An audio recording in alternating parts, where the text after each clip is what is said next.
Assalamu alaikum wa rahmatullahi wa barakatuh. With you, Khalid al-Salih, the president of the media office at the Syrian Coalition. Thank you for attending our daily video briefing today for today, Saturday, the 14th of December 2013. Here is a summary of what we are dealing with in the last 24 hours. Yesterday, the London 11, the core group of the Friends of Syria, issued a press statement that emphasized the commitment of the London group to the formation of a transitional governing body with full executive powers. They also emphasized and reaffirmed their commitment that Assad will have no role in Syria because he is the source of terrorism and extremism in Syria. Also, they've called upon Iran, Hezbollah militias, and foreign fighters to withdraw from Syria.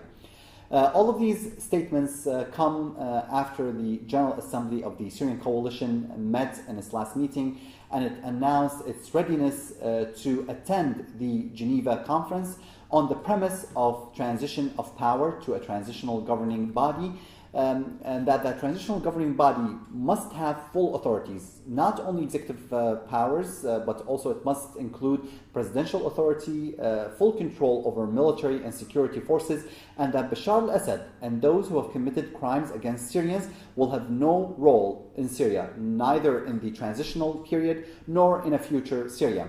And the statement that came out yesterday from the London group, from the Core 11, in terms of the establishment of the transitional governing body and the fact that Assad will have no place in a future Syria, all of this reaffirms that we are united in our vision on how to enter the Geneva process.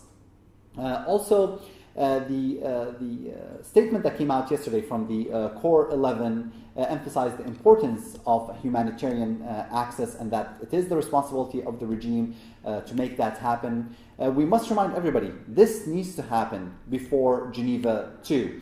There is enough time for the international community, for the Core 11, for the allies of the regime to apply tremendous amount of pressure on this regime to allow for humanitarian access to also release both female prisoners as well as minors.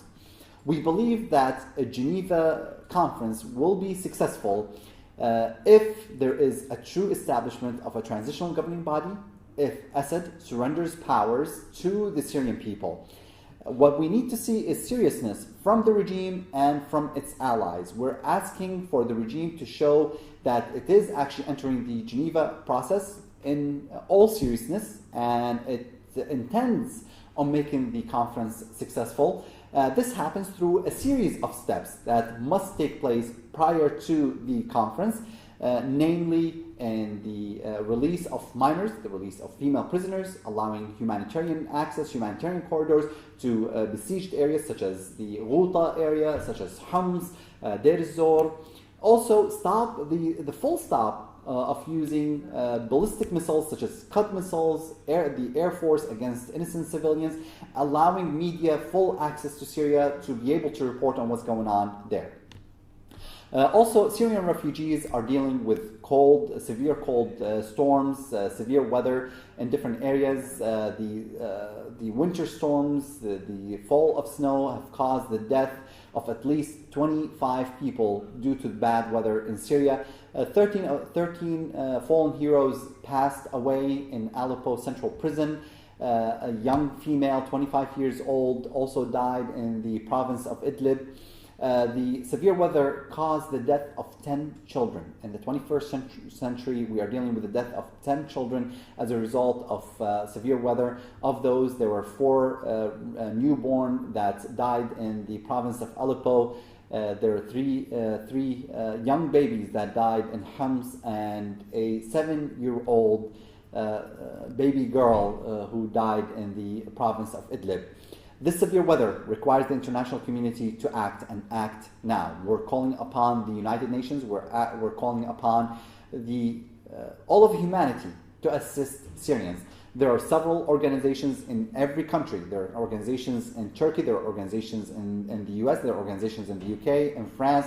We are going to be publishing a list of organizations that are able to get assistance to the Syrian people to provide simply blankets and some sort of fuel to be able to keep them warm in the severe weather that Syria is facing. Mr. Ban Ki-moon said in a statement that those who have used chemical weapons must be held accountable. This has been a clear demand by the Syrian coalition, something that we've emphasized and we've asked for. We've said that the Syrian regime is the only party in Syria that had control over chemical weapons, had the intentions, the ability, and the mechanisms to use these chemical weapons, and the head of the regime and those who actually issued the commands to use chemical weapons, as well as conventional weapons, must be held accountable. The case of Syria must be referred to the ICC, to the International Criminal Court, because we are dealing with a massive humanitarian crisis, something that the world has not seen in many years. Finally, the Free Syrian Army is advancing in several areas in the city of Adra, the manufacturer city of Adra Sinaiya. There is also news that Jihad Hamid Makhlouf, who is from the family of Assad, was killed. The FSA is able to free some areas in the city of Jassim. There are several also battles that are taking place in Deir ez-Zor. These all prove day after day that the Free Syrian Army is able to advance in different provinces, and this completely contradicts what some of the media outlets have been reporting, that the FSA is actually withdrawing. As a matter of fact, if you look at the map of what's taking place, the FSA is advancing. The FSA is able to free up and liberate more areas that were previously under the control of the Assad regime. Thank you for attending our daily video briefing.